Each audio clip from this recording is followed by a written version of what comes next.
नमस्कार साथियों, स्वागत है आपका इस प्लेटफॉर्म पर जहां हम विजन आईएएस की मंथली मैगजीन मई 2023 को कवर कर रहे हैं। तो हमने इससे पहले पॉलिटी, इंटरनेशनल रिलेशन और इकोनॉमी और इन्वायरमेंट, सिक्योरिटी, ये हमने इसके 5 सेक्शन कंप्लीट कर लिए हैं। आज हमारा जो आखिरी सेक्शन है वो साइंस एंड टेक है। तो साइंस एंड टेक्नोलॉजी क्या है कि एग्जाम के हिसाब से बहुत ही महत्वपूर्ण वर्तमान समय में होता जा रहा है। जो इनोवेशन साइंस टेक्नोलॉजी में हो रहे हैं उससे रिलेटेड जिस हिसाब से क्वेश्चन बन रहे हैं, तो उसको पढ़ना इतना ज़रूरी हो गया है कि उसके बिना किसी भी एग्जाम को पूर्ण रूप से नहीं समझा जा सकता है। तो इस विजन आईएएस द्वारा उसको बड़े बारीकी से एक तरह से कवर किया गया है, आपको समझाने का प्रयास किया गया है कि जिस हिसाब से जरूरी है, जो जो मुद्दे, जो भी टॉपिक जरूरी है उसको इसमें पूरी तरीके से समझाया गया है। तो मैं इसको आपको वीडियो के माध्यम से लेके आया हूँ, क्योंकि क्या होता है, कुछ स्टूडेंट ऐसे होते हैं जो मंथली मैगजीन तो खरीद लेते हैं लेकिन उनके पास इतना ज़्यादा वर्डन हो जाता है तो उसको वो खुद पढ़ नहीं पाते हैं। जीएस का वर्डन हो जाता है, अन्य सब्जेक्ट का इतना ज़्यादा वर्डन हो जाता है। तो मैं क्या किया हूँ कि इस वीडियो के माध्यम से ऐसा है कि मैं इसको एक एक टॉपिक इसका बारीकी से क्लियर कराऊंगा और साथ ही साथ जो मुद्दे जरूरी हैं उन्हीं को आपको समझाने का प्रयास करूंगा। बाकी जो जरूरी नहीं हो उसको फालतू में आपके सामने नहीं लेके आऊंगा। तो इससे एक फायदा ये होगा कि अगर आप वीडियो देख सकते हैं तो अच्छी बात है, और नहीं देख सकते तो आप इसको सुन के भी मैगजीन में जो जो आपके टॉपिक हैं उनको आप समझ सकते हैं और उससे आप अपने एग्जाम से पर्सपेक्टिव से उसका आप लाभ अर्जित कर सकते हैं।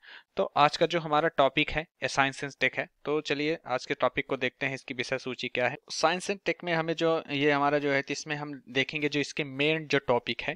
पहला इसमें 3 पेरेंट बेबी, दूसरा रोगाणुरोधी प्रतिरोध, गैर संचारी रोग, जेनेरिक ड्रग्स व दवाएं, छोटे modular reactors, facial recognition technology, super computers और क्रिप्टो माइनिंग।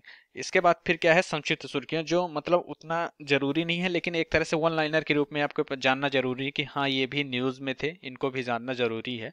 तो उस हिसाब से फिर आपको इसको पढ़ना है। तो चलिए आज का चैप्टर चालू करते हैं। जो हमारे साइंस एंड टेक्नोलॉजी का जो पहला है 3 पेरेंट बेबी, तो ये सुर्खियों में की है, इसको हम जानते हैं। तो क्या है कि यूके के माइक्रोकॉन्डियल डोनेशन ट्रीटमेंट एमडीटी की प्रक्रिया के तहत एक बच्चे का जन्म हुआ था।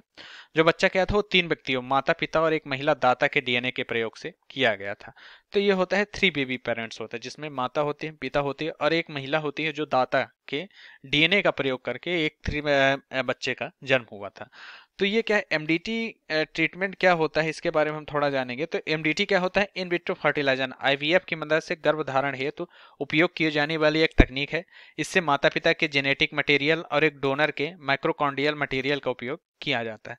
तो इस तरह से इन विट्रो फर्टिलाइजर द्वारा इसका गर्भधारण कराया जाता है, जिसमें माता पिता होते हैं, उनका जो जेनेटिक मटेरियल होता है और एक जो डाटा जो डोनर होता है, दाता होता है, उसके माइक्रोकॉन्डियल मटेरियल का उपयोग करके ये 3 पेरेंट्स बेबी को जनरेट किया जाता है। इस तकनीक में क्या किया जाता है, रोगग्रस्त माइक्रोकांडियन स्वस्थ माइक्रोकांडियन में बदल जाता है ताकि माइक्रोकांडियन रोग माता से संतान को हस्तांतरित ना हो सके। तो एक तरह से क्या होता है कि जो बहुत सारी ऐसी गंभीर बीमारियां होती हैं जो माता पिता को होती हैं लेकिन उनको खबर नहीं होती हैं, और वो क्या होता है कि डीएनए के माध्यम से वो बच्चों के पास चली जाती है। तो इस जो टेक्नोलॉजी के तहत क्या हो सकता है कि जो खराब माइट्रोकॉन्ड्रिया होंगे उसको स्वस्थ माइट्रोकॉन्ड्रिया में बदल जाता है, जिससे क्या होता है कि जो माइट्रोकॉन्ड्रियल रोग होगा वो माता से संतान में हस्तांतरित नहीं हो पाएगा। माइटोकॉन्ड्रियल रोग का हस्तांतरण को रोका जा सकता है इससे, है ना, इसका उपयोग करके। जो और क्या किया जा सकता है, माइटोकॉन्ड्रियल रिप्लेसमेंट थेरेपी, जिसे एमआरटी कहा जाता है। इसके साथ ही 3 व्यक्तियों के शामिल होने के कारण इसे 3 पेरेंट बेबी प्रक्रिया के रूप में जाना जाता है। अब हम थोड़ा देख लेंगे कि माइटोकॉन्ड्रिया और माइटोकॉन्ड्रियल रोग, माइटोकॉन्ड्रियल डिसीज, ये है क्या, है ना। तो ये क्या होता है कि कोशिकाओं का पावर हाउस माइटोकॉन्ड्रिया कहा जाता है। आपको तो ये मालूम ही होगा, है ना। आपने ये बहुत ही मतलब एक तरह से 6वीं से 7वीं क्लास में भी आपने इसको विज्ञान की किताब में पढ़ा होगा। तो माइटोकॉन्ड्रिया ऊर्जा उत्पन्न करते हैं। ये मानव शरीर में कोशिकाओं की कार्य प्रणाली को बनाए रखने के लिए भी जिम्मेदार होते हैं ना। कुछ इसमें क्या होता है, कुछ ऐसे दोष हो जाते हैं जो माइटोकॉन्ड्रिया द्वारा कोशिका के लिए ऊर्जा उत्पन्न के तरीके को प्रभावित करते हैं। इस तरह ये कोशिका कार्य प्रणाली को भी प्रभावित करती है। इस प्रकार के माइटोकॉन्ड्रियल म्यूटेशन से क्या होता है कि माइटोकॉन्ड्रियल रोग हो जाता है। जब माइटोकॉन्ड्रिया दोषपूर्ण होता है तो यह पर्याप्त ऊर्जा का उत्पादन नहीं कर पाता है ना, और इसके अंगों को कार्य करने से तरीके से प्रभावित करते हैं, जिससे पूरे शरीर में अनेक लक्षण जैसे ब्रेन डैमेज, मस्तिष्क का क्षतिग्रस्त होना, अंग विफलता, मांसपेशियों की क्षति आदि दिखाई दे सकते हैं। न्यूक्लियर डीएनए माता पिता दोनों से प्राप्त होता है, जबकि माइटोकॉन्ड्रियल डीएनए केवल माता से प्राप्त होता है। जो माइटोकॉन्ड्रियल डिसीज होती है वो माता द्वारा शिशु में जाती है, तो उसको रोकने के लिए ये विधि अपनाई जाती है। तो किसी परिवार में माइटोकॉन्ड्रियल वंशानुक्रम कैसे काम करता है, जैसे क्या होता है, दोषपूर्ण माइटोकॉन्ड्रियल दी जाने वाली दादी है ना, तो ये हो गया। तो इससे क्या होगा कि ये आपके टी जो बन रहा है, तो इसमें 3 इधर चले गए है ना। प्रभावित कौन होता है, पुत्र प्रभावित होते हैं, प्रभावित पुत्री होती है। और जो पुत्र और एक मतलब 2 लोग प्रभावित हो गए, 2 लोग अप्रभावित हो गए। फिर इनके द्वारा क्या होता है कि इस तरह से ये धीरे धीरे बढ़ता जाता है। जो एमडीटी की क्रिया विधि है वो किस हिसाब से, मतलब वो कैसे क्रिया विधि है, तो भ्रूण में क्या होता है, बायोलॉजिकल माता पिता के अंडाणु और शुक्राणु तथा डोनर के अंडाणु से प्राप्त माइटोकॉन्ड्रिया शामिल होता है। माइटोकॉन्ड्रिया एक छोटी बैटरीनुमा संरचना होती है ना। तो इस प्रकार जन्म लेने वाला बच्चा आमतौर पर डीएनए एवं डोनर से प्राप्त कुछ जेनेटिक मटेरियल से शामिल होता है। मतलब उसमें लगभग 37 जीन होते हैं, ज्यादा नहीं होते हैं। जो एक तरह से इन्फेक्टेड होते हैं उनको हटाने के कारण इसमें 37 जीन जो होते हैं वो डोनर के हो जाते हैं।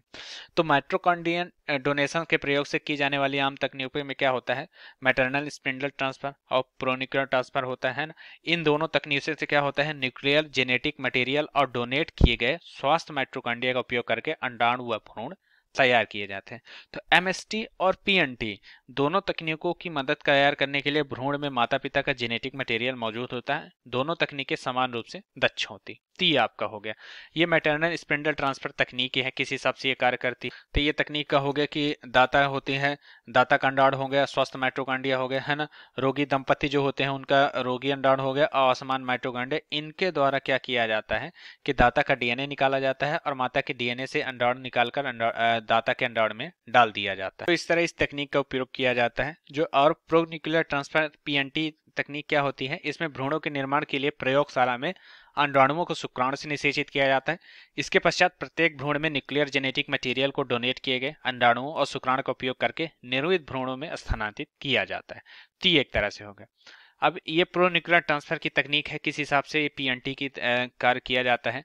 अब इनको वो करते हम देखेंगे कि एमडीटी के लाभ क्या है, एमडीटी से क्या लाभ हो सकते हैं। तो रोगों की रोकथाम के लिए होता है, जैसे माइटोकॉन्ड्रियल विकार गंभीर स्वास्थ्य समस्याएं उत्पन्न करते हैं। लेकिन जब ये एमडीटी तकनीक से ऐसा किया जाता है तो इससे क्या होता है कि इस तकनीक द्वारा जो माइटोकॉन्ड्रियल जो आपके खराब होते हैं उनको बदल दिया जाता है, जिससे क्या होता है कि बच्चे में रोग नहीं जा पाता। और आपको पता है कि लगभग 6000 में से एक बच्चा माइटोकॉन्ड्रियल विकार से पीड़ित हो, जो बहुत ही एक तरह से गलत, एक तरह से गंभीर बात होती है, क्योंकि ऐसे रोग से पीड़ित होने वाला बच्चा एक तरह से एबनॉर्मल होता है। तो एमडीटी से इस तरह की इस प्रकार की होने वाली परिवर्तन को रोका जा सकता है। इससे अनुवांशिक संबंध माइटोकॉन्ड्रियल रिप्लेसमेंट थ्योरी एमआरटी से क्या होता है कि अधिक आयु वाली उन महिलाओं को बायोलॉजिकल संतान प्राप्त करने में मदद मिलती है जिनके अंडाणुओं की गुणवत्ता निम्न स्तर की है, जिनके लिए एमआरटी तकनीक के तहत अधिक आयु वाली महिला के न्यूक्लियर डीएनए को बनाए रखने में कम आयु की डोनर से माइटोकॉन्ड्रिया का उपयोग कर दिया जाता है। और जनन संबंधी स्वतंत्रता होती है, महिला कपल्स को लाभान्वित कर सकता है जो आनुवांशिक रूप से दोनों से संबंधित संतान प्राप्त करने को इच्छुक है। इस तरह संतान के लिए इसमें एक महिला के न्यूक्लियर डीएनए और दूसरी महिला के माइटोकॉन्ड्रियल डीएनए का उपयोग किया जाता है।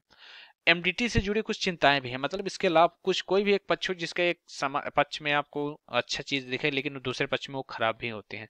तो इसमें क्या होता है, डिजाइनर शिशुओं को बढ़ावा मिलने की संभावना, मतलब जो प्राकृतिक रूप से जो बच्चे उत्पन्न हो रहे हैं, बच्चे हो रहे हैं उस तरह के ना होकर डिजाइनर, एक तरह से जैसे रोबोटिक टाइप का कार्य होता है। डिजाइनर बेबी का तात्पर्य ऐसे संतान से है जिसके लिए भ्रूण में आनुवांशिक रूप से संशोधन करके पसंदीदा विशेषताओं को शामिल किया जा सकता है, मतलब एक किसी खास किस्म के बच्चे को पैदा कराना। तो ये बहुत ही तरीके से एक नैतिक चिंताएं हैं ना। यह सुजनन विज्ञान और प्रौद्योगिकी के संबंधित दुरुपयोग से अनेक चिंताओं को उत्पन्न करते हैं। सुजनन विज्ञान क्या होता है कि मनुष्य के संदर्भ में भविष्य की पीढ़ियों को बेहतर बनाने के लिए वांछित आनुवंशिक विशेषताओं के चयन से संबंधित अध्ययन को सुजनन कहा। बच्चों के जीवन में माइटोकॉन्ड्रियल डोनर की भूमिका से जुड़े मुद्दे, स्वस्थ गर्भधारण से डोनर की भूमिका सर्वाधिक महत्वपूर्ण होती है। हालांकि उनका योगदान प्रारंभिक चरण ही सीमित है, लेकिन क्या होगा, इससे बच्चे के डोनर के बायोलॉजिकल दावे या बच्चों के जीवन में डोनर की भागीदारी को लेकर अस्पष्टता की स्थिति उत्पन्न हो जाती है। तो इससे वो जुड़े हैं। एमडीटी से जुड़े मुद्दे क्या क्या हैं, जैसे प्रभाव से संबंधित चिंताएं हो गई। इसमें क्या होता है कि गतिशील प्रकृति और स्थानांतर के बाद संबंधित अपशिष्ट के कारण एमआरटी की प्रभाविता और दीर्घकालिक लाभों पर असर पड़ सकता है। विसंगत का जोखिम हो सकता है, क्योंकि डीएनए का मिसमैच होने से कोई एक तरह से नई चुनौती उत्पन्न हो सकती है ना। मैच न होने पर कुछ और गंभीर चुनौतियां हो जाती हैं। डेटा की कमी, इसमें क्या होता है कि प्रारंभिक चरण में एमआरटी अभी अपने प्रारंभिक चरण में, इससे क्या होता है प्रतिकूल प्रभाव भी हो सकते हैं। बच्चे पर पड़ने वाला प्रभाव, इससे अन्य चिंताएं भी हो सकती हैं, जैसे बच्चे के व्यक्तित्व पर प्रतिकूल प्रभाव, संभावित न्यूरोलॉजिकल परिवर्तन आदि उत्पन्न हो सकता है। और लागत संबंधी एक तरह से बाधाएं, क्योंकि ये बहुत ही महंगी प्रक्रिया है। निष्कर्ष में देखेंगे कि एमडीटी तकनीक को लागू करने के लिए बिनामिकीय संस्थाओं की स्थापना की जानी चाहिए, ताकि ये संस्थाएं इस तकनीक के उपयोग की निगरानी करें, किसी भी अनैतिक व्यवहार से बचने के लिए उपाय करें, और इसके तहत प्रयोग की जा रही तकनीकी की सुरक्षा और प्रभावकारिता पर डेटा एकत्र करने के लिए उचित क्लिनिकल परीक्षण अनिवार्य है। तो इन सब को देखते हुए आप एमडीटी को लागू भी कर सकते हैं, और एक तरह से ये सही भी है। हमारा जो आज का दूसरा टॉपिक है रोगाणुरोधी प्रतिरोध। ये क्या होता है कि WHO विश्व स्वास्थ्य संगठन ने incentivising the development of the new antibacterial treatments, है ना, 2023 में एक रिपोर्ट जारी की थी। इस रिपोर्ट में global research AMR research and development R&D hub के साथ साझेदारी में जारी किया है ना। तो इस रिपोर्ट से संबंधित तथ्य में हम देखेंगे कि ये रिपोर्ट क्या है। तो AMR की निगरानी और प्रबंधन करने वाले जी देशों के लिए होती है यह रिपोर्ट, है ना। और ग्लोबल में AMR इन R&D हब के बारे में कहते हैं कि कुछ देशों के गैर सरकारी दानकर्ता संगठन और अंतर सरकारी संगठनों के बीच एक साझेदारी है, जिसे 2018 में शुरू किया गया था। वर्ल्ड वन हेल्थ अप्रोच का उपयोग करके वैश्विक स्तर पर AMR से संबंधित R&D में आने वाली चुनौतियों को समाधान करने से ये उद्देश्य चालू किया गया था। अब हम देखेंगे कि WHO विश्व स्वास्थ्य संगठन क्या है। यह संयुक्त राष्ट्र की एक एजेंसी है ना। इसमें 194 सदस्य हैं, भारत भी इसका सदस्य है। इसका उद्देश्य क्या होता है? स्वास्थ्य को बढ़ावा देना, दुनिया को सुरक्षित करना, कमजोर लोगों की सेवा करना, ताकि हर कोई हर जगह स्वास्थ्य का उच्चतम स्तर प्राप्त कर सके। इसके कार्य क्या होते हैं? सार्वभौमिक स्वास्थ्य कवरेज का विस्तार करना, स्वास्थ्य आपात स्थितियों के लिए वैश्विक प्रक्रिया की निर्देशित करना, और गर्भावस्था की देखभाल से लेकर वृद्धावस्था तक जीवन को बढ़ावा देना। तो ये हो गया WHO, जिसकी स्थापना कब हुई थी? 1948। इसका हेडक्वार्टर कहाँ है? जिनेवा, स्विट्जरलैंड में है ना। तो ये एक जरूरी सूचना होगी। अब क्या होगा कि AMR तकनीक के बारे में जानेंगे कि WHO के अनुसार क्या होता है कि जब जीवाणु, वायरस और कवक और परजीवी समय के साथ अपने अंदर इस तरह से बदलाव कर लेते हैं कि उन पर किसी भी दवाइयों का असर नहीं होता है, तो इस स्थिति को क्या कहते हैं कि AMR रोगाणुरोधी प्रतिरोध कहते हैं। इस स्थिति में क्या होता है? संक्रमण का इलाज करना कठिन हो जाता है, बीमारी ज्यादा फैल जाती है और गंभीर रूप ले लेती है, मृत्यु का खतरा भी बढ़ जाता है, क्योंकि आपके उस बीमारी पर कोई भी दवा और किसी भी तरह के क्या कह सकते हैं आपकी क्लिनिकल कवरेज का कोई भी प्रभाव नहीं रह जाता है। इस स्थिति में क्या हो जाता है कि दवाएं अप्रभावी हो जाती हैं, शरीर में संक्रमण बना रहता है और संक्रमण को दूसरे से भी फैलने का भी खतरा बढ़ जाता है। उदाहरण के लिए जैसे क्लेब्सिएला निमोनिया पर कार्बापेनम और तीसरी पीढ़ी के सेफ्लोस्पोरिन दोनों दवाओं का असर नहीं होता है। तो ये एक तरह से बहुत ही गंभीर समस्या है। AMR से जुड़े संबंधित तथ्य में जैसे हम देखेंगे कि AMR से में 24 मिलियन लोग चरम गरीबी में जीने को विवश हो जाते हैं। WHO के अनुसार शीर्ष 10 खतरे इसमें ये शामिल होता है, मतलब जो टॉप 10 खतरे हैं उनमें से ये भी शामिल है। तो इस तरह से ये हो गया है ना। अब देखेंगे AMR के कारक क्या हैं। स्वस्थ देखभाल सुविधाओं, फॉर्म्स में संक्रमण तथा बीमारी का खराब व्यवस्था, है ना। मनुष्यों और पशुओं दोनों के मामले स्वच्छ जल की सफाई को सीमित उपलब्धता, गुणवत्तापूर्ण सस्ती दवा और टीके के सीमित उपलब्धता, जानकारी का जागरूकता का अभाव, कानून का प्रभावी रूप से लागू न होना, और रोगाणुरोधी दवाओं का दुरुपयोग और अत्यधिक प्रयोग, तो इसके द्वारा AMR के कारण है। अब भारत में AMR क्या होता है हम इसमें देखेंगे। तो भारत में उच्चतम एंटीबायोटिक खपत और उच्चतम AMR वाले देशों की सूची में सबसे ऊपर है। लैंसेट पेपर में 5 रोगजनक का विवरण दिया जाता है जो देश के सबसे कुछ प्रभावी एंटीबायोटिक दवाओं का प्रभावी बना रहते हैं। ये 5 एंटीबायोटिक क्या है? Staphylococcus आरियस, mycobacterium tuberculosis, एक्सचेरियर coli, एसिटिनोबैक्टर Bamni और क्लोविसिला निमोनिया। तो ये एक तरह से आपके हो गए। अब AMR के परिणाम क्या होते हैं कि चिकित्सा की लागत बढ़ जाती है, लंबे समय तक अस्पताल में भर्ती रहना पड़ता है, मृत्यु दर में वृद्धि हो जाती है, सुपरबग्स का उदय हो जाता है, उदाहरण के लिए मेथिसिलिन प्रतिरोधी स्टेफिलोकस वारियस का हो जाता है, और आर्थिक लागत बढ़ जाती है। तो इस तरह से ये AMR तकनीक हो गई है ना। अब AMR को नियंत्रित करने के लिए क्या कदम उठाए गए हैं? जैसे WHO द्वारा रोगाणुरोधी प्रतिरोध वैश्विक कार्य योजना चालू की गई है। Aware access watch reverse tool, इसे WHO की आवश्यक दवाओं की सूची के निर्माण हेतु विकसित किया गया था, है ना। WHO द्वारा वैश्विक रोगाणुरोधी प्रतिरोध के लिए उपयोग निगरानी प्रणाली का प्रारंभ किया गया था, जिसके कारण 2015 में इसको शुरू किया था। अब भारत द्वारा क्या कदम उठाए गए ये देखते हैं। तो रोगाणुरोधी के लिए प्रतिरोध के रोकथाम के लिए राष्ट्रीय कार्य योजना, इसे 2017 में चालू किया गया था। एकीकृत वन हेल्थ दृष्टिकोण पर केंद्रित है। AMR पर दिल्ली का घोषणा पत्र, इसे अंतर मंत्रालय सहमति के आधार पर तैयार किया गया था, है ना। AMR पर अनुसंधान और अंतर्राष्ट्रीय सहयोग, है ना, इसके द्वारा चिकित्सा अनुसंधान को बढ़ाने और अंतर्राष्ट्रीय सहयोग के माध्यम से नई दवाओं और औषधियों को विकसित करने के लिए प्रारंभ किया गया था।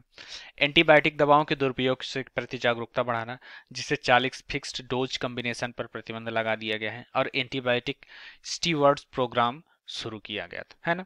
अब रिपोर्ट के मुख्य बिंदु पर एक नजर डालें तो क्या हुआ कि मानवता के समक्ष 10 शीर्षक विश्व लोक स्वास्थ्य खतरों में एक AMR के कारण 2019 में लगभग क्या हुआ था कि 4.95 मिलियन लोगों की मृत्यु हो गई थी।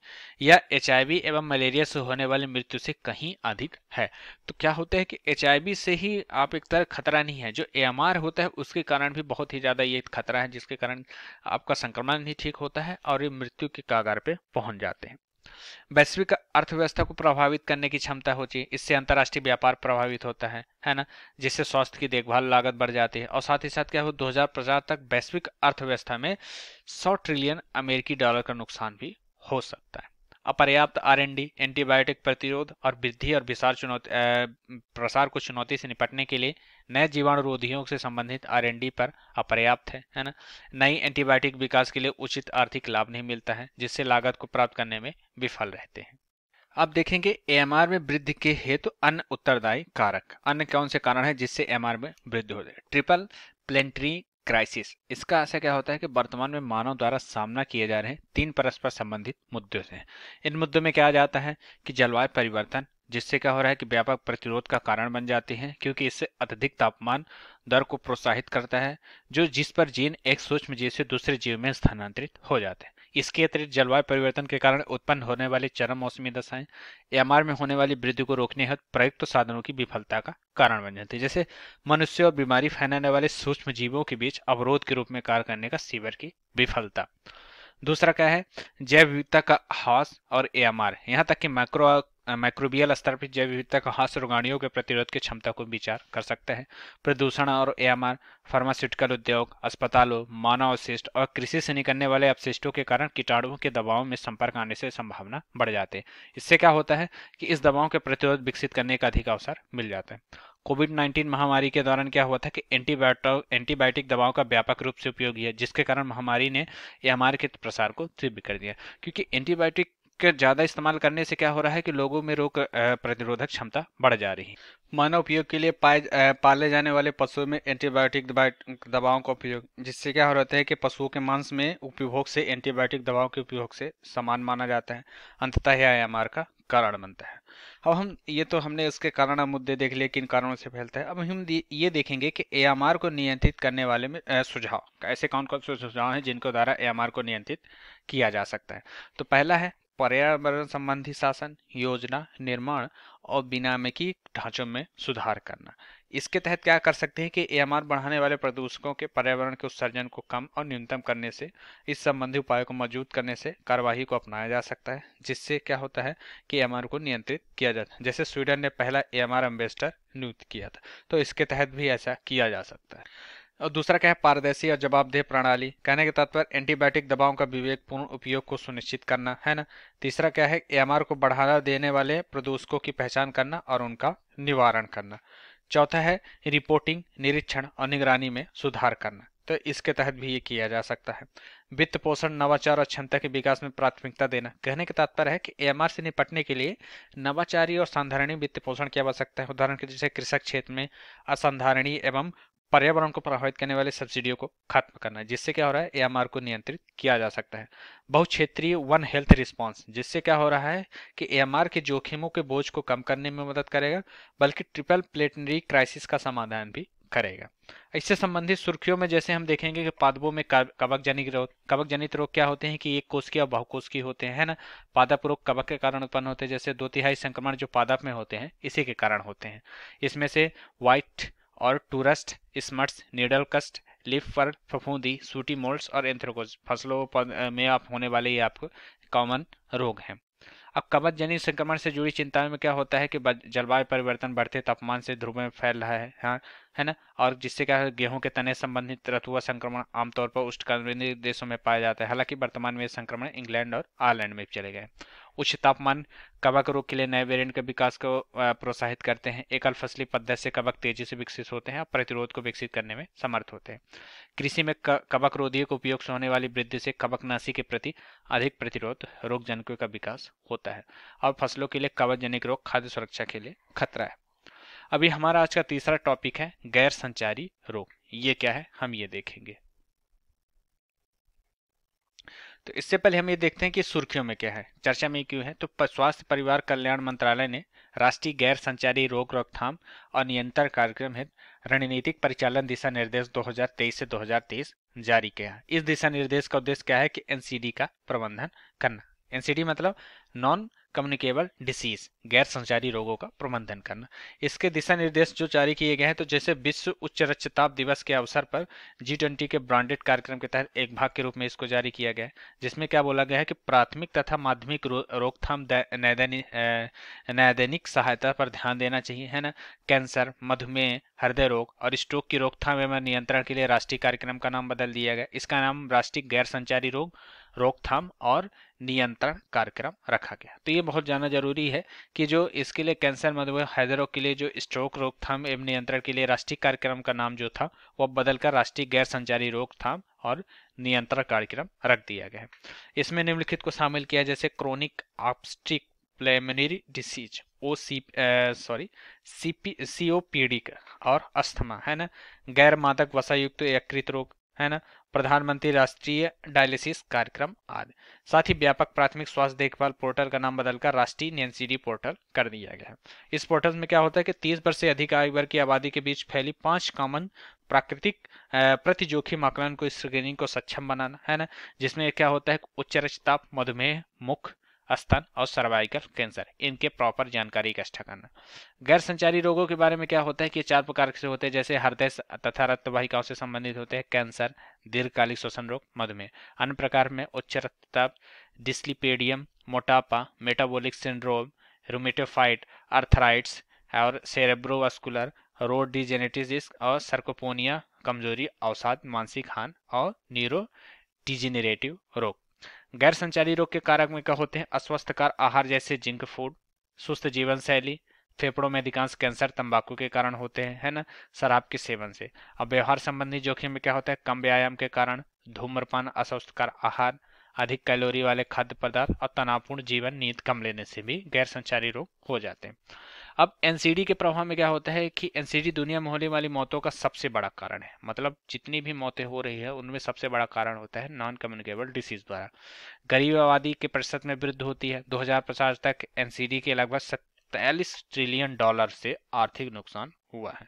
क्योंकि एक इंसान के मर जाने से आपको लगता होगा कि कोई नुकसान नहीं होता है, लेकिन अगर आप ये देखेंगे कि जब कोई इंसान पैदा होता है तो वो जब पढ़ना चालू करता है, पैदा होने से लेके वो जब तक एक तरह से जॉब में नहीं लग जाता है तब तक क्या होता है, सरकार उस पर इन्वेस्ट करती है ना। तो जब सरकार उस पर लगभग 25 साल इन्वेस्ट करती है और उसके बाद जब सरकार को उससे तो कह सकते हैं कि आप जीएसटी सॉरी बोलता हूँ, आपका ये टैक्स लेने का जब उसका नंबर आता है तभी उसकी डेथ हो जाए एनसीडी के प्रभाव के कारण, तो सोचिए सरकार का वो जो 25 साल में आपके ऊपर इन्वेस्ट किया गया वो कितना बड़ा नुकसान है। पैदा होते ही माताओं को 2000 से 6000 रुपए तक दिया जाता है, आंगनबाड़ी में विभिन्न सुविधाएं दी जाती है ना। फिर आप पढ़ने गए, अगर आप ओबीसी SC ST के हैं तो आपको सरकार द्वारा एक तरह से कह सकते हैं कि पैसा उपलब्ध कराया जाता है पढ़ने के लिए। 10वीं में अव्वल नंबर लेके आए तो वहाँ आपको लिए प्रोत्साहन राशि दी जाती है, 12वीं में अलग दिया जाता है। तो इस तरह कर करके सरकार आप पर लाखों रुपए खर्च करती है।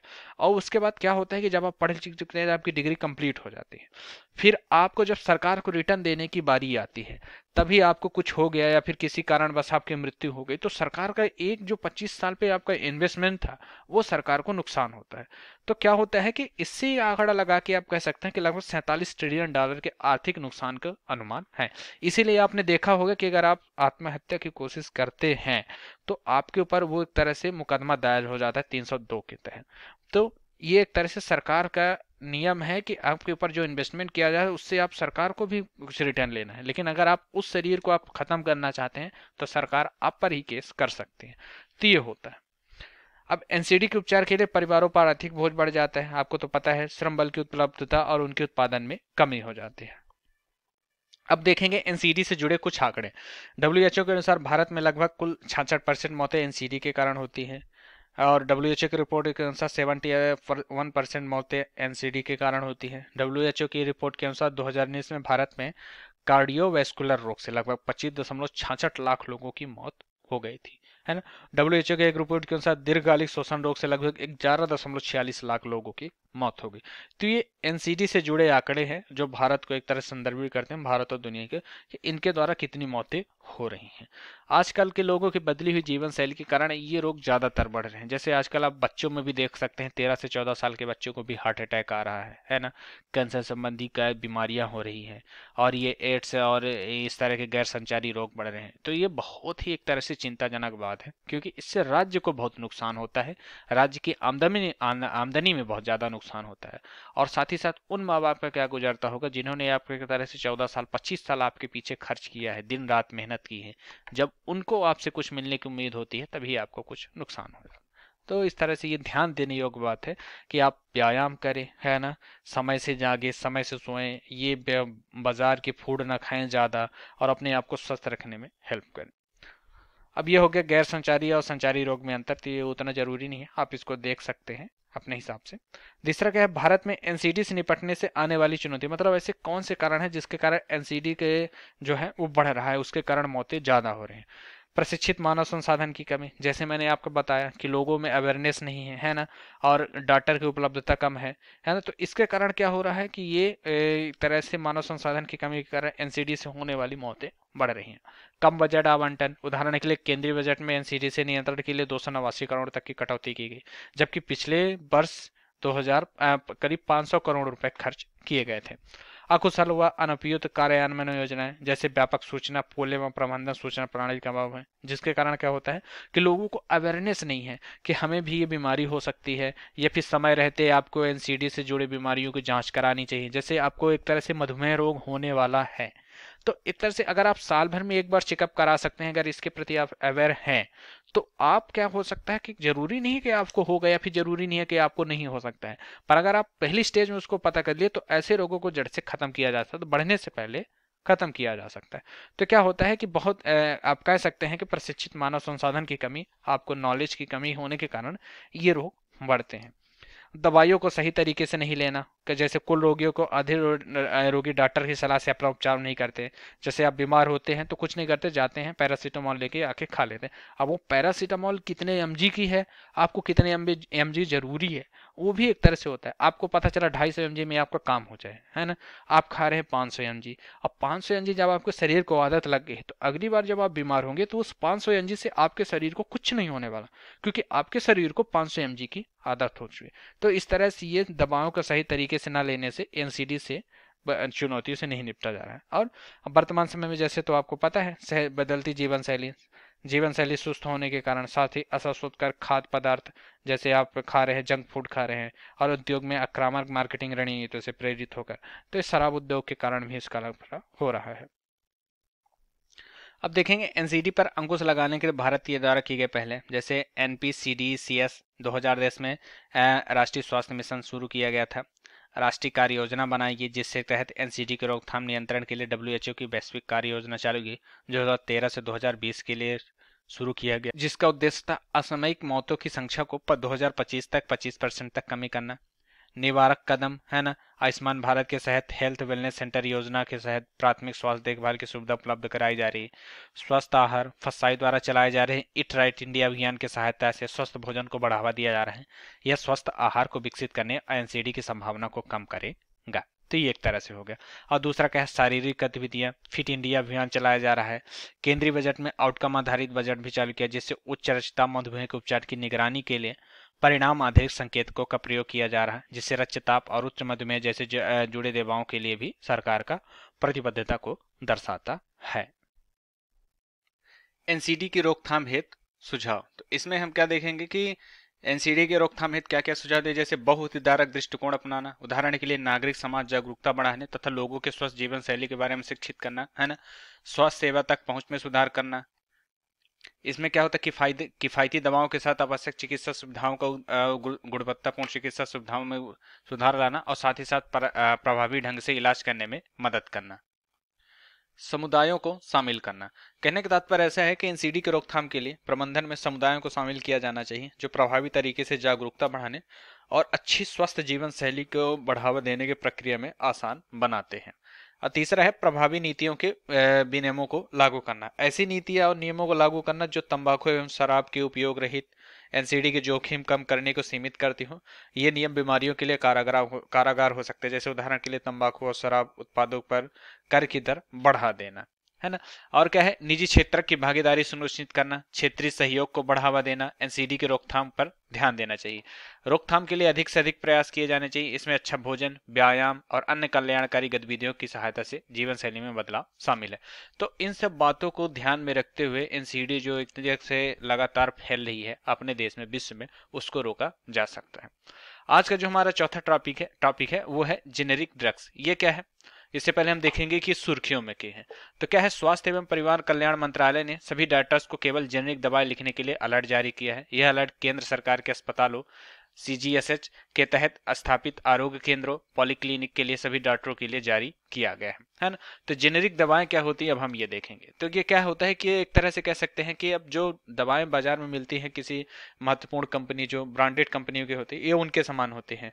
ये दवाएं मतलब क्या होती हैं कि इनमें इच्छित उपयोग के अलावा इसमें गुणवत्ता होती है, अच्छी खासी प्रदर्शन विशेषताएं होती है, खुराक सुरक्षा के प्रभाव और प्रयोग के तरीके, ये सब ब्रांडेड दवाओं के समान होते हैं ना।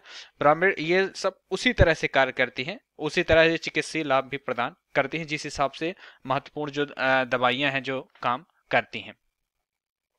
वर्तमान में औषधि और प्रसाधन सामग्री अधिनियम 1940 नियम 1945 के तहत जेनरिक और ब्रांडेड दवाओं को परिभाषित नहीं किया गया है ना। तो इसमें कोई जेनरिक दवाओं का जो विनियमन किया जाता है उसमें क्या किया जाता है कि भारतीय चिकित्सा परिषद विनियम 2002 के तहत इसे विनियमित किया जाता है। तो इसमें भारतीय चिकित्सा परिषद द्वारा जारी किया गया है। इसके तहत यह निर्धारित किया गया कि प्रत्येक डॉक्टर को जेनरिक नाम से मिलने वाली दवाओं को स्पष्ट रूप से संभवतः बड़े अक्षर में लिखना चाहिए। साथ ही साथ डॉक्टर को यह भी सुनिश्चित करना चाहिए कि दवाओं के प्रिस्क्रिप्शन का उपयोग तर्कसंगत हो। मतलब जिन दवाओं को आप लिख रहे हैं, जेनरिक दवाओं को, उनको प्रॉपर तरीके से एक तरह से बड़े अक्षर में लिखना चाहिए जिससे जानकारी समझ में आ सके, और उसका जो उपयोग करने का एक तरह से कह सकते हैं प्रिस्क्रिप्शन है उसको तर्कसंगत हो, है ना। कोई ऐसा ना हो कि उसको 2 गोली लें या 3 गोली लें, उसको जितनी डोज है उतने हिसाब से उसको दिया जाए। स्वास्थ्य एवं परिवार कल्याण मंत्रालय द्वारा चिकित्सा आयोग अधिनियम 2019, इसके द्वारा क्या किया जाता है कि जो राज्य चिकित्सा परिषद अथवा आयोग के नैतिकता और चिकित्सा पंजीकरण बोर्ड को अधिकार प्रदान करता है जो उल्लिखित प्रावधानों के उल्लंघन की स्थिति में डॉक्टर के खिलाफ अनुशासनात्मक कार्यवाही करता है। और तीसरा क्या है, स्वास्थ्य एवं परिवार कल्याण मंत्रालय औषधि और प्रसाधन सामग्री निगम 1945 में संशोधन। इसके जरिए क्या किया जा रहा है कि एकल संक्रिय संघटक युक्त दवा के उत्पादन हेतु लाइसेंस प्रदान करना अनिवार्य, बिना लाइसेंस के दवाई का उत्पादन नहीं किया जा सकता है ना। तो इसके लिए इसको लाइसेंस देना अनिवार्य किया गया है। आइए चौथा है भारतीय औषधि तकनीकी सलाहकार बोर्ड DTAB। ये क्या होता है, यह बोर्ड फार्मेसी दवाओं की दुकानों में मरीजों को जेनरिक दवाई बेचने की अनुमति प्रदान करता है, भले ही चिकित्सा द्वारा प्रिस्क्रिप्शन दवा में ब्रांडेड का संस्करण किया हो, है ना। तो स्वास्थ्य एवं परिवार कल्याण मंत्रालय के तहत दवाओं के संबंधित तकनीकों पर निर्णय लेने वाली ये सर्वोच्च संस्था है। अब हम देख लेंगे कि जेनरिक दवाओं को बढ़ावा देने के लिए कौन कौन सी पहले की गई। जैसे पहला है रसायन उर्वरक मंत्रालय 2008 में प्रारंभ की गई प्रधानमंत्री जन औषधि परियोजना, है ना।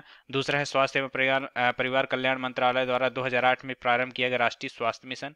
और एक तरह से कौन सा है कि रसायन उर्वरक मंत्रालय द्वारा प्रारंभ की गई उत्पादन से संबंध प्रोत्साहन PLI योजना। ये क्या है कि ये तीनों जो योजनाएं लागू की हैं जेनरिक दवाओं को बढ़ावा देने के लिए शुरू की गई, जिससे क्या हो रहा है कि डॉक्टर भी और जो मरीज है वो जेनरिक दवाओं का ज्यादा से ज्यादा यूज करे, ब्रांडेड दवाओं का कम करे। अब देखेंगे ब्रांडेड और दवाओं में जेनरिक दवाओं में अंतर क्या होता है। ये ब्रांडेड दवाओं में जैसे क्या होता है पेटेंट संरक्षित होता है ना। कहने का तात्पर्य कि जिनके पास रहता है वही बेच सकते हैं, उनके अलावा कोई नहीं बेच सकता, जबकि जेनरिक दवाओं में पेटेंट बाहर रहता है। ब्रांडेड दवाएं प्रदर्शन करने के लिए आवश्यक होती है, ये महंगी भी होती हैं। उत्पाद के विकास के दौरान डिजाइन के माध्यम से विशेष रूप दिया जाता है और नवोन्मेष कंपनी द्वारा विनिर्मित और विकसित किया जाता है। उदाहरण के लिए जैसे क्रोसिन टेबलेट हो गई, ये ब्रांडेड दवाएं हैं। अब जेनरिक दवाएं क्या होती हैं कि ये प्रदर्शन करने की आवश्यकता नहीं, क्योंकि उनमें उनके समान सक्रिय घटक होते हैं। ये ब्रांडेड दवाओं से भी सस्ती होती है ना।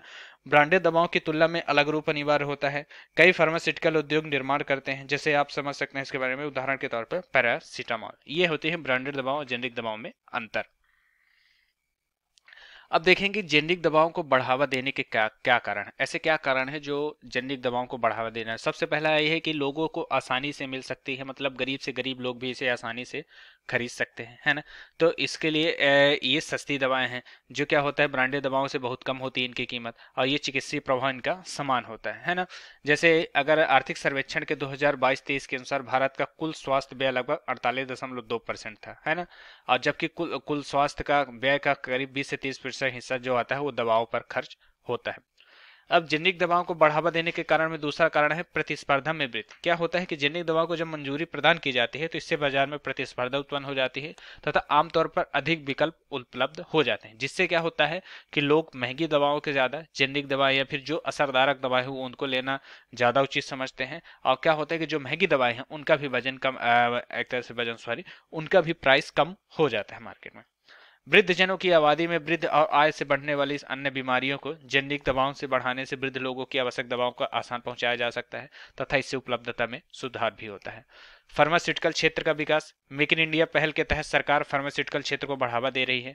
जेनरिक दवाएं भी इस क्षेत्र के लिए अवसर प्रदान कर रही हैं। जेनरिक दवा संबंधी निर्यात बाजार का विस्तार। इसमें क्या होता है, भारत अफ्रीका की जेनरिक दवाओं की आवश्यकता से अधिक, करीब 50% से अधिक की पूर्ति करता है ना। इसके साथ ही साथ यूएसए में जेनरिक दवाओं की मांग के लगभग 40% और यूके में लगभग 25% की आपूर्ति करता है। तो ये है जेनरिक दवा संबंधित निर्यात का विस्तार। अब देखेंगे जेनरिक दवाओं को बढ़ावा देने में आने वाली चुनौतियां, मतलब ऐसे कौन कौन से कारक हैं जिनके कारण जेनरिक दवाओं को बढ़ावा नहीं दिया जा सकता या फिर मार्केट में इसकी उपलब्धता कम रहती है। पहला है अवैध दवाएं, है ना। ये क्या होता है कि इनमें से करीब जेनरिक दवाओं में से लगभग 4.5% दवाएं निम्न गुणवत्ता वाली होती है ना, जिसके कारण इनके एक तरह से गलत इफेक्ट भी हो जाते हैं। गुणवत्ता परीक्षण में सुविधाओं का अभाव होता है। नकली दवा विक्रेता संदिग्ध आपूर्तिकर्ताओं ने निम्न गुणवत्ता वाली दवाएं खरीदते हैं, जिससे क्या होता है कि लोगों के स्वास्थ्य खराब होने के ज्यादा असर होते हैं। रोगियों की धारणा ये होती है कि सस्ती दवा होती है, उसकी कीमत कम है, इसलिए इतनी इफेक्टिव नहीं होगी, जिस कारण से क्या होता है इनको बढ़ावा देने में चुनौती उत्पन्न होती है। पेटेंट की एवरग्रीनिंग। बड़ी फार्मेसी कंपनियां क्या करती है, राजस्व पर अपना एकाधिकार बनाने के लिए अनिवार्य चिकित्सा प्रभावकारिता को बढ़ाए बिना दवाओं में मामूली सुधार करती है, जिससे क्या होता है कि अपने पेटेंट को अधिकतर बढ़ा लेते हैं। महत्वपूर्ण प्रारंभिक सामग्री। सक्रिय औषध सामग्री के लिए आयात पर निर्भरता। क्या होता है कि ये जो मध्यवर्ती एपीआई के लिए भारत अन्य देशों पर बहुत निर्भर। उदाहरण के लिए करीब 70 से 80% एपीआई चीन से आयात की जाती है। तो क्या होता है कि महत्वपूर्ण सामग्री जो होती है वो अपने पास कच्चा माल नहीं होने के कारण इनका एक तरह से कह सकते हैं कि बाहर दूसरे देशों से निर्भर रहने के कारण भी ये बहुत ज्यादा इसमें नुकसान होता है।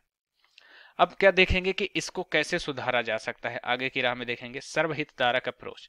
भारत में औषधि महानियंत्रक को दवा को कंपनियों ने स्थानीय दवा नियंत्रण प्राधिकरणों के साथ मिलकर कार्य करना चाहिए, ताकि बाजार में अवैध दवाओं के प्रसार को नियंत्रित किया जा सके। स्पष्ट वर्गीकरण हो। डीसीजीआई को स्पष्ट रूप से बताना चाहिए कि क्या कोई दवा खराब गुणवत्ता की है या नकली दवा है। इससे नकली दवाओं की समस्या में समाधान हेतु काफी हद तक मदद मिलेगी। नई प्रौद्योगिकी का उपयोग हो सकेगा, जिससे उत्पाद प्रमाणीकरण, छेड़छाड़ रोधी पैकेजिंग तथा ट्रैक एवं ट्रैक से तकनीक विकसित करने में सहायता मिलती है। तो इसके तहत आपको क्या हो कि जेनरिक दवाओं को एक तरह से बढ़ावा देने में मदद मिलेगी। और क्या है, जेनरिक दवाओं के प्रति लोगों में जागरूकता बढ़ानी चाहिए कि सस्ती दवा होने के कारण, कीमत कम होने के कारण ऐसा नहीं है कि आपके लिए इफेक्टिव नहीं होगी, है ना। लोगों को अवेयर करना चाहिए। मजबूत विनियामकी फ्रेमवर्क उत्पन्न करना चाहिए। इसमें क्या होता है कि लोगों को गुणवत्तापूर्ण जेनरिक दवाओं तक पहुंच सुनिश्चित करेगा, बल्कि साथ ही साथ विश्व में नई औषधियों के दवाओं के प्रवाह हेतु नियम भी बनाएगा। अनिवार्य लाइसेंस प्रदान करना, जिससे क्या होगा कि जेनरिक दवाओं पर एक अधिकार मानव कहने का तात्पर्य है कि जेनरिक दवाओं के पहुंच का अधिकार एक मानवाधिकार है, इसलिए अनिवार्य लाइसेंस प्रदान करने से उत्पादन की पहुंच में बाधा आ जाएगी। तो अनिवार्य लाइसेंस प्रदान करना, जब किसी उन्हीं को लाइसेंस प्रदान करना जब उसका एक तरह से पेटेंट हो, नहीं तो उनको एक तरह से बिना लाइसेंस के उसका कर देना चाहिए। और क्या है, फार्मास्यूटिकल क्षेत्र के उपलब्धि के लिए पीएलआई योजना पर पुनः विचार करना। इसके अंतर्गत ऐसे चिकित्सीय उत्पादों को शामिल किया जाता है जिन पर भारत की आयात संबंधी निर्भरता पहले से कम है। साथ ही घरेलू उत्पादन की लागत की आयात की लागत से कई गुना अधिक हो जाती। तो इन सब बातों को ध्यान में रखते हुए जेनेरिक दवाओं को आप उपयोग में लाया जा सकता है, साथ ही साथ इसकी बाजार में मार्केट में वृद्धि की जा सकती है। हमारा जो आज का टॉपिक है छोटे मॉड्यूलर रिएक्टर्स, ये क्या है? तो क्या है कि नीति आयोग ने role of smart modular reactors energy transmission शीर्षक से एक रिपोर्ट जारी की है ना। तो ये स्मार्ट मॉड्यूलर रिएक्टर्स एसएमआर क्या होते हैं कि परमाणु ऊर्जा एजेंसी के अनुसार एसएमआर 10 मेगावाट से 300 मेगावाट तक के विद्युत उत्पादन क्षमता वाले और एडवांस परमाणु रिएक्टर होते हैं। इसकी शुरुआत कब की गई थी? 1940 से 1950 के दशक में की गई थी। तो ये क्या होता है कि एएसएमआर में क्या होता है, स्मॉल मानी क्या होता है, ये परंपरागत परमाणु ऊर्जा रिएक्टर से छोटे होते हैं। मॉड्यूलर यानी क्या होते हैं, इनकी प्रणालियों और घटकों में कारखाने में असेंबल किया जाता है और एक पूर्ण इकाई में दूसरे स्थान पर स्थापित करने के लिए भेजा जाता है ना। और रिएक्टर ये परमाणु विखंडन की प्रक्रिया द्वारा ऊष्मा पैदा करके ऊर्जा का उत्पादन करते हैं।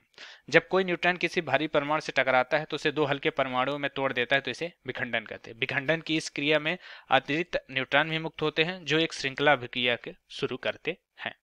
एसएमआर की वर्तमान स्थिति में देखेंगे तो इसमें दो परियोजनाएं कार्य कर रही है। पहला है अकादमिक लोमोनोसोव फ्लोटिंग पावर यूनिट, ये रूस द्वारा है ना। STRPM डेमोन्स्ट्रेशन एसएमआर, ये चीन में एक तरह से दो एसएमआर परियोजनाएं काम कर रही हैं। अब एसएमआर के लाभ देखेंगे तो क्या है, एडेप्टेबल और स्केबल है। विद्युत आपूर्ति के अनुसार आवश्यकता से एसएमआर बनाए जा सकते हैं, है ना। ईंधन काफी अधिक समय तक चलता है ना। इसमें कम्पैक्ट डिजाइन होती है जिसके कारण क्या होता है, कम भूमि की आवश्यकता होती है। पैसिव सेफ्टी फीचर होते हैं जिससे भौतिक नियमों का पालन करके इसे बंद किया जा सकता है ना। और इससे क्या होता है, विद्युत की आपूर्ति की आवश्यकता नहीं होती। ये तकनीक किसी कंप्यूटर की सहायता के बिना भी दुर्घटनाओं को नियंत्रित कर सकते हैं। मॉल्टेन साल्ट रिएक्टर्स में लगे फ्री स्टॉपर पैसिव सेफ्टी के एक तरह से प्रमुख उदाहरण, और ये किफायती होते हैं, मतलब लो कैपिटल आउटलेट, कम पूंजी पर भी इसका चरणबद्ध पूंजी की आवश्यकता होती है, जिससे क्या होता है, इनको एक तरह से लगाने में कोई ज्यादा खर्चा नहीं होता है। नवीकरणीय ऊर्जा के स्रोतों में ऊर्जा की आपूर्ति से होने वाले दैनिक और मौसमी उतार चढ़ाव के दौरान एसएमआर का उपयोग किया जा सकता है। तो यह हो गया इसका प्रभाव। अब हम देखेंगे एसएमआर की चुनौतियां क्या है, मतलब इनको लगाने में या इनको बनाने में या इनके असेंबल में क्या क्या चुनौतियां हैं। तो ये देखेंगे प्रौद्योगिकी के चयन का मुद्दा जो होता है, 80 से अधिक डिजाइन का विकास लाइसेंस के अगले चरणों में है। इसी के साथ एक स्थापित विनियम की चुनौती प्रदान करती है, कुछ हद इसमें लागत में वृद्धि होती है। वित्त पोषण, इसमें करीब 100 बिलियन अमेरिकी डॉलर वैधानिक निवेश की आवश्यकता है, लेकिन क्या है, इसमें निवेश बहुत कम पहुंचा है। लाइसेंस संबंधी चुनौतियां भी है ना।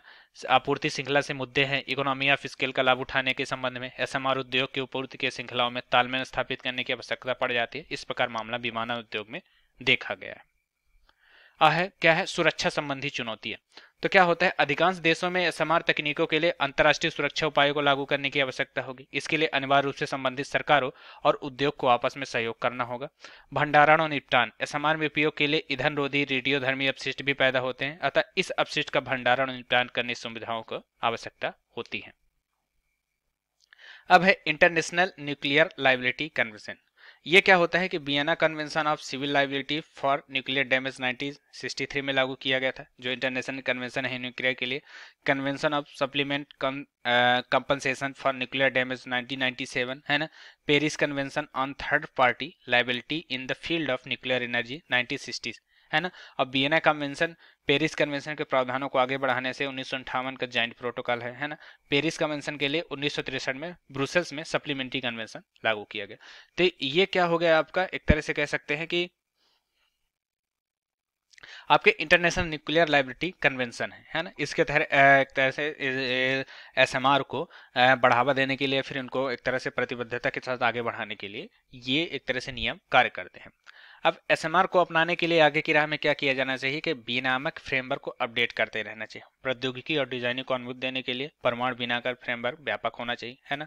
सुरक्षा आकलन पद्धति को अपडेट करते रहना चाहिए ताकि इससे होने वाले नुकसान को कम किया जा सके। सहयोग आधारित फ्रेमवर्क होना चाहिए ताकि सर्वोत्तम प्रणाली और विनियामक जानकारी को साझा किया जा सके, है ना। डिजाइन का मानकीकरण होना चाहिए। इसके तहत क्या होना चाहिए कि इंडस्ट्री में 4.0 से संबंधित तकनीकों के चलने वाले अलग अलग कारखानों में गुणवत्ता नियंत्रण तथा इससे संबंधित परिवेश में बेहतर एसएमआर का अधिक से अधिक निर्माण किया जा सके। निजी निवेश को भी बढ़ावा देना चाहिए, जिससे क्या होता है कि blind and finance, green bond जैसे वित्त पोषण के अभिनव के उपयोग करके भी बढ़ावा दे सकते हैं। और चौथा लास्ट क्या है आपका, मानव संसाधन। मानव संसाधन का तात्पर्य इंजीनियरिंग, डिजाइन, परीक्षण, निरीक्षण, विनिर्माण आदि से संबंधित मूल श्रृंखला में आवश्यक कुशल कर्मियों की उपलब्धता भी सुनिश्चित की जानी चाहिए।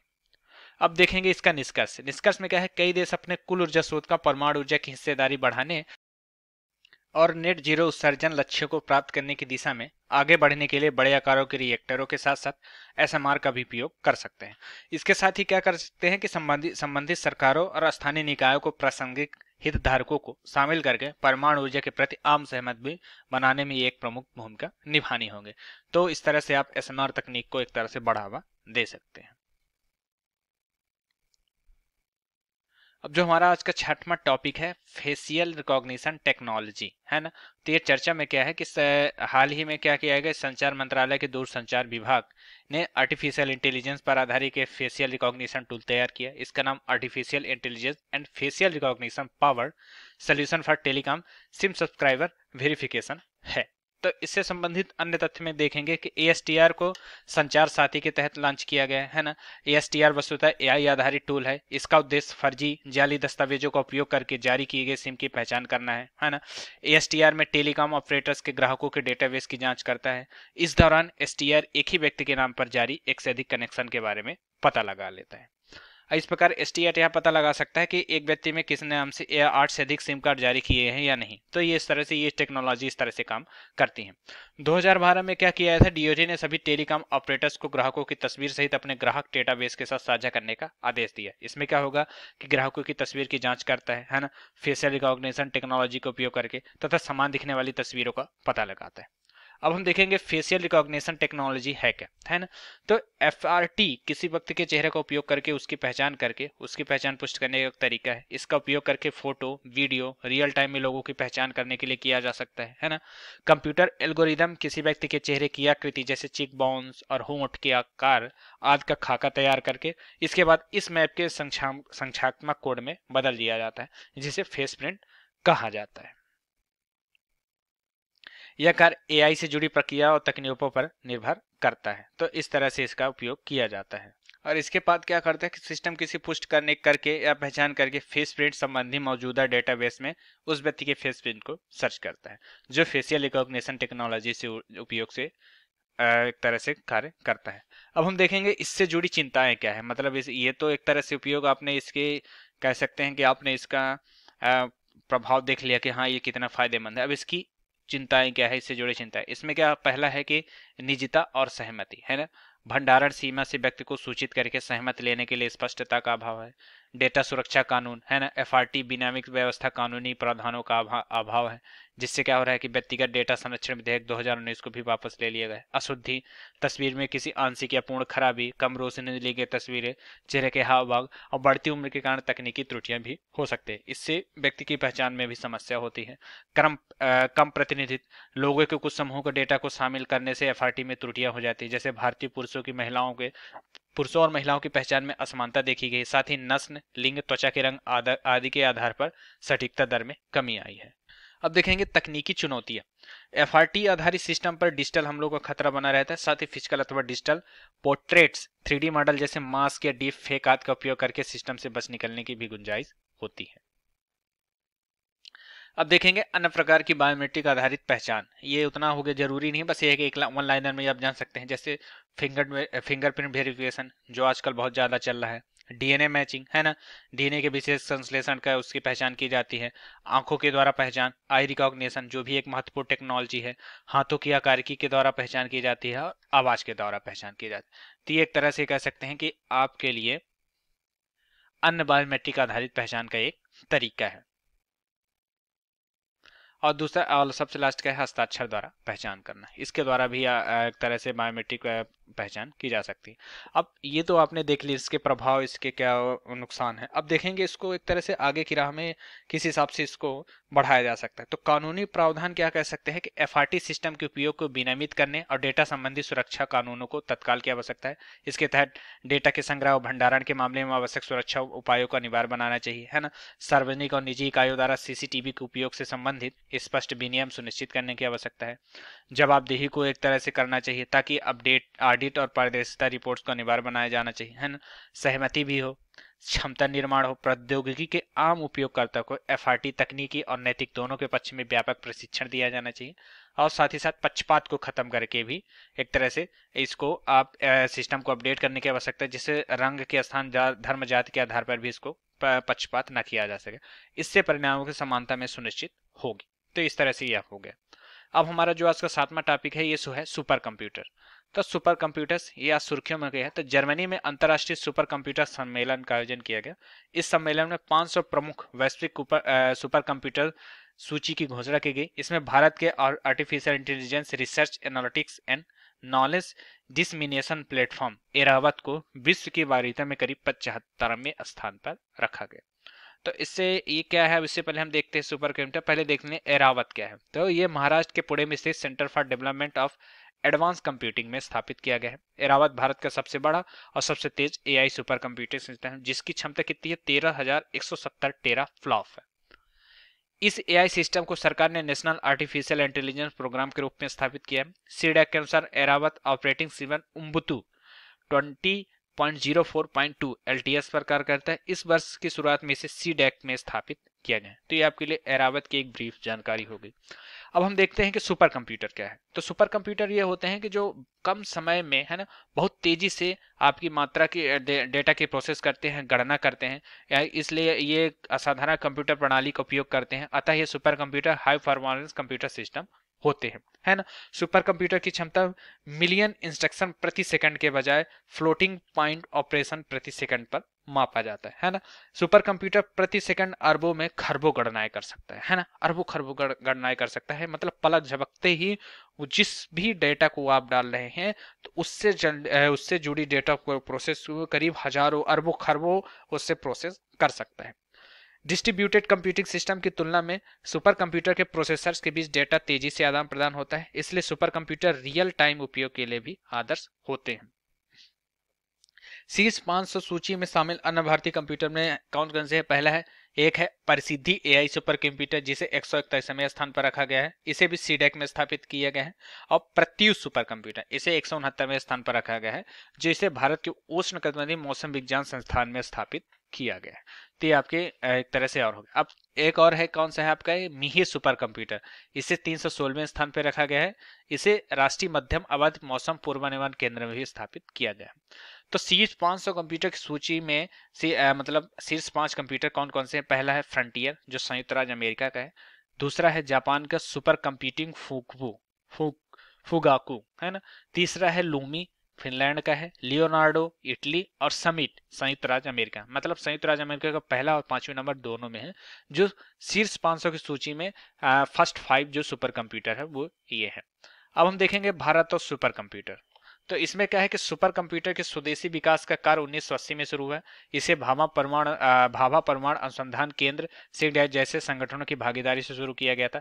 पहला सुपर कंप्यूटर परम 8000 था, इसे 1991 में स्थापित किया गया था। और राष्ट्रीय सुपर कंप्यूटिंग मिशन में सुपर कंप्यूटर से बड़े पैमाने पर स्थापित करने के प्रयासों में तेजी की गई। अब देखेंगे वन लाइनर में, अब देखेंगे कि सुपर कंप्यूटर का उपयोग क्या है। यह अत्याधुनिक अनुसंधान करने में एक तरह से जटिल वैज्ञानिक और इंजीनियरिंग की गणना के लिए होता है ना। एरोस्पेस और इंजीनियरिंग के लिए क्या कहता है कि बारीक से बारीक जानकारी प्रदान करता है ना। एआई जैसे चैट जीपीटी को विशेष रूप से ओपन एआई के लिए बनाया गया है। इसे माइक्रोसॉफ्ट द्वारा भी प्रशिक्षित किया गया है। और मौसम पूर्वानुमान करने के लिए भी ये बहुत ही ज्यादा उपयोगी होते हैं। साथ ही साथ संसाधनों की खोज, पृथ्वी के अंदर कौन से संसाधन है, कैसे है, उनको पता लगाने के लिए। स्वास्थ्य और चिकित्सा में भी ये एक तरह से खोज के लिए बहुत ही ज्यादा, जो पलक झपकते ही आपके शरीर की एक एक बीमारी की जानकारी बता देते हैं। और सबसे अंतिम और उपयोगी है रक्षा और सेना। सुपर कंप्यूटर क्या होता है कि परमाणु हथियार डिजाइन और क्रिप्टोग्राफ सहित राष्ट्रीय सुरक्षा से संबंधित होते हैं। तो ये आपके लिए सुपर कंप्यूटर हो गया। अब थोड़ा सा हम देख लेते हैं सुपर कंप्यूटर से जुड़ी चुनौती में क्या होता है कि विशाल स्टोरेज क्षमता वाली एक्सटर्नल ड्राइव की आवश्यकता होती है। इस ड्राइव में बैंडविड्थ अधिक तीव्र हो जाए, जिससे क्या होता है कि डेटा को संभाल सके। ये ड्राइव अत्यधिक महंगे होते हैं, इसके संचालन की लागत भी काफी अधिक होती है। इसमें बिजली की आवश्यकता बहुत ही ज्यादा होती है, करीब 4 मेगावाट बिजली की आवश्यकता होती है एक सुपर कंप्यूटर को, है ना। सुपर कंप्यूटर सिस्टम का निर्माण कई प्रोसेसिंग यूनिट को एक साथ जोड़कर किया जाता है और इसे रखने के लिए बड़े बड़े कमरों की आवश्यकता होती है। तो ये सुपर कंप्यूटर से जुड़ी चुनौतियां हैं। अब निष्कर्ष में देखेंगे कि अब तक हमारे लिए सुपर कंप्यूटर में अलग अलग क्षेत्रों में काफी योगदान किया है ना। इसके साथ विशाल डेटा सेट का विश्लेषण करने में कंप्यूटर का अत्यंत महत्व आवश्यक हुआ है ना। भारत से दुनिया के भर के बहुत कुछ देशों ने सुपर कंप्यूटर क्षमताओं में वृद्धि कर रहे हैं। भारत को एक जान आधारित बनाने और समाज को व्यवसाय को लाभ पहुंचाने के लिए अत्याधुनिक विज्ञान का समर्थन करने में सक्षम बनाने वाली मल्टी ट्रिलियन इकोनॉमी बनानी है तो एक सुपर कंप्यूटर में निवेश करना आवश्यक है।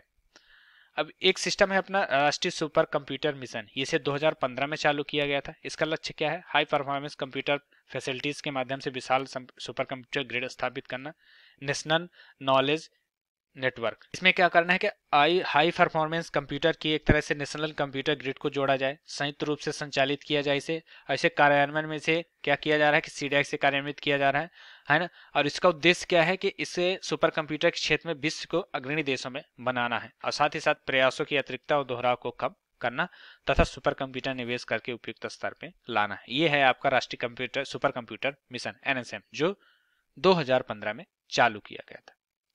इसके 3 चरण हैं। प्रथम चरण में 6 कंप्यूटर स्थापित करना, सुपर कंप्यूटर, जिनको तैयार करने में भारत का योगदान 30% हो, है ना। और इसके साथ असेंबल करने के लिए संस्थागत व्यवस्था बनाने पर ध्यान देना।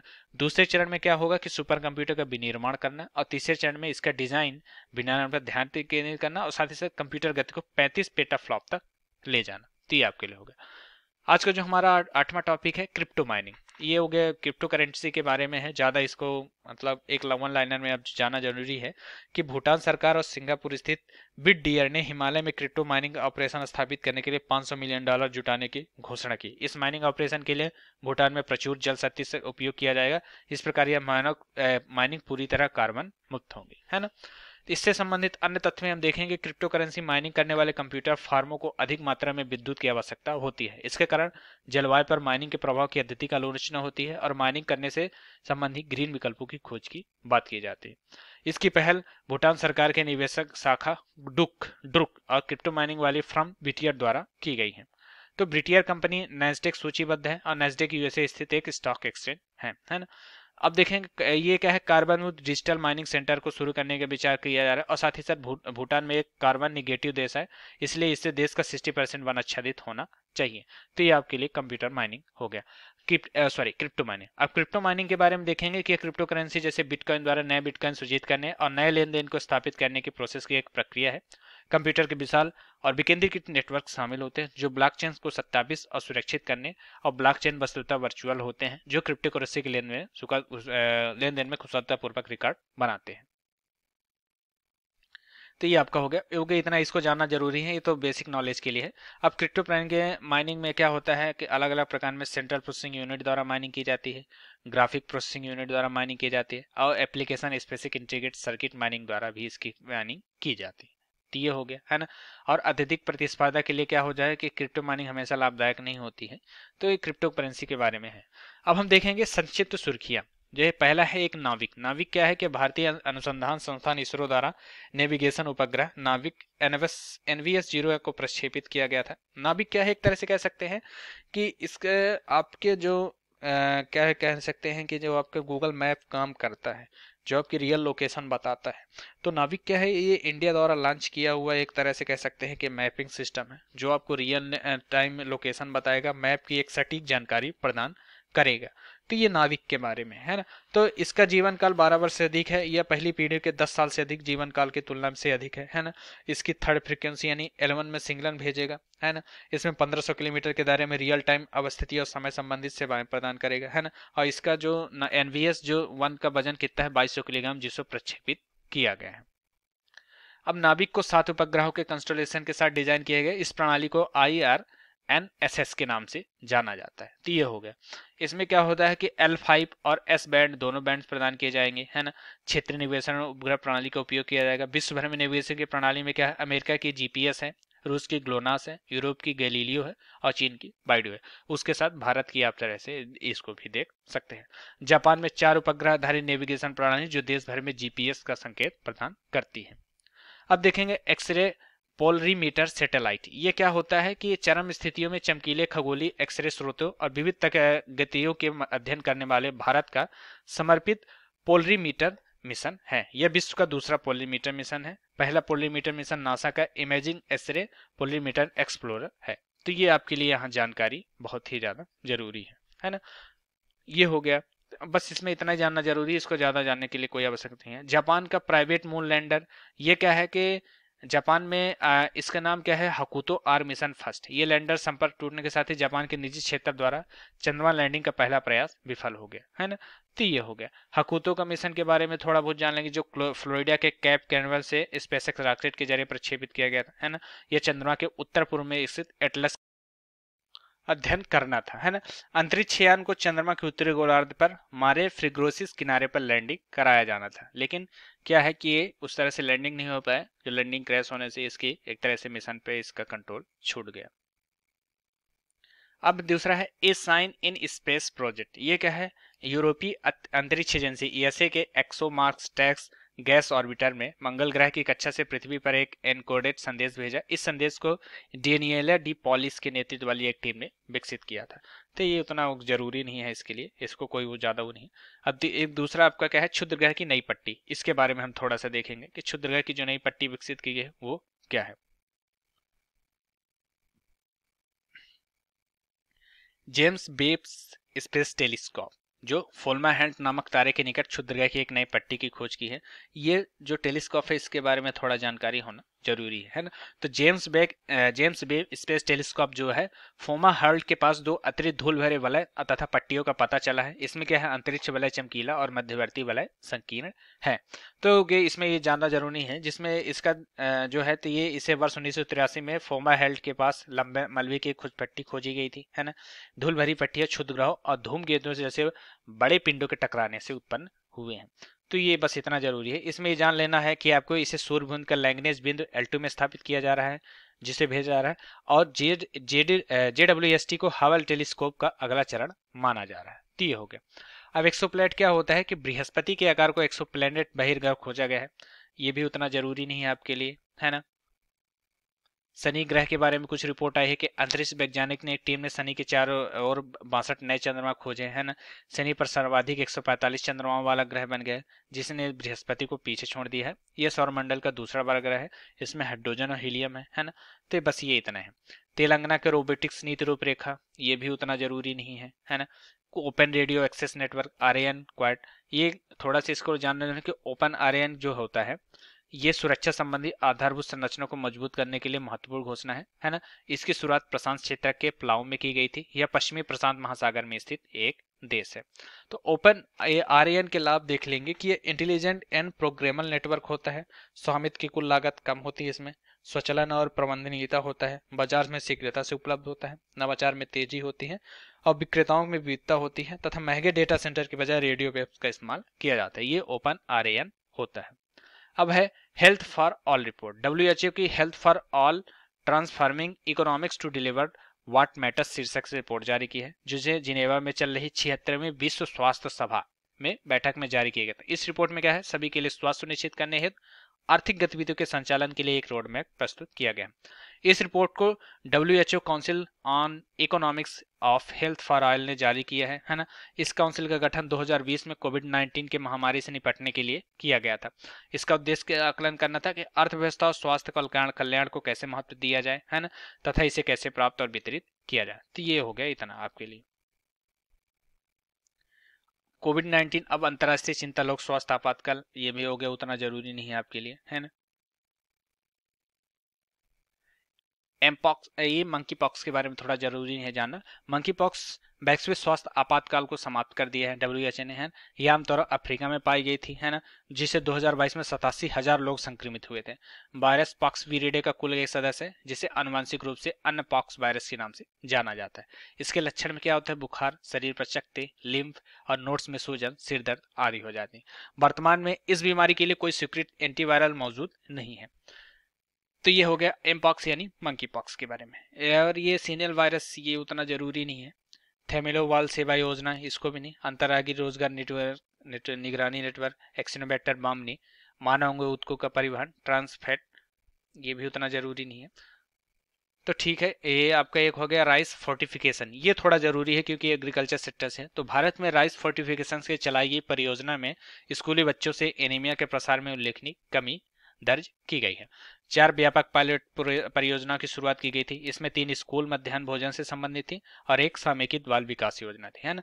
तो फोर्टिफिकेशन के तहत क्या है, खाद्य पूरक आहार में एक से अधिक सूक्ष्म पोषक तत्वों को कृत्रिम रूप से मिश्रित किया जाता है, जिससे खाद्य पूर्ति से पोषण की गुणवत्ता बढ़ाई जा सकती है। इसके लाभ हम देखेंगे कि इससे कुपोषण को प्रभावी तरीके से कम किया जा सकता है और एनीमिया को कम करने में मदद मिलती है ना। इससे क्या होता है, भारत को कम से कम 77 हजार करोड़ रुपए का नुकसान होता था, जिससे कम किया जा सकता है। क्रेटनिव्स बौनापन या मंदबुद्धि, घेंघा, गोइटर, थायरोटॉक्सिकोसिस, ब्रेन डैमेज आदि को रोकने में सहायक होती है। इसके अलावा यह भ्रूण तथा नवजात शिशु के स्वास्थ्य में भी सुधार करता है।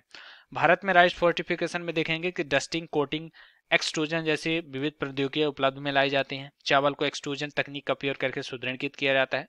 इस तकनीक से पिसे हुए चावल को चूर्णित किया जाता है तथा विटामिन और खनिजों के पूर्ण में बदल जाता है। अब विखंडन, मॉलिबेडम 99 ये उतना जरूरी है। रेडियोमेट्रिक ट्रेनिंग ये भी उतना नहीं है ना। तो इस तरह से आपका ये टॉपिक आपका ये खत्म होता है। तो आज के लिए इतना ही। अब इसके अगले का लेक्चर आपके लिए कल आपको लाया जाएगा। तो अगर ये आपको कैसा लगा आप हमें कमेंट के माध्यम से बता सकते हैं और ज़्यादा से ज़्यादा लोगों को शेयर कर सकते हैं, जिससे क्या हो कि उन व्यक्ति को भी एक तरह से पता चल सके कि हाँ, विजन आईएएस की जो मंथली मैगजीन होती है उसका आपके यूपीएससी या फिर सिविल सर्विसेज में कितना योगदान हो सकता है, जो करंट अफेयर्स के रिलेटेड सारी जानकारी उपलब्ध रखना चाहते हैं। तो इसी तरह आप बने रहे, अपना कमेंट के माध्यम से प्यार देते रहें। धन्यवाद।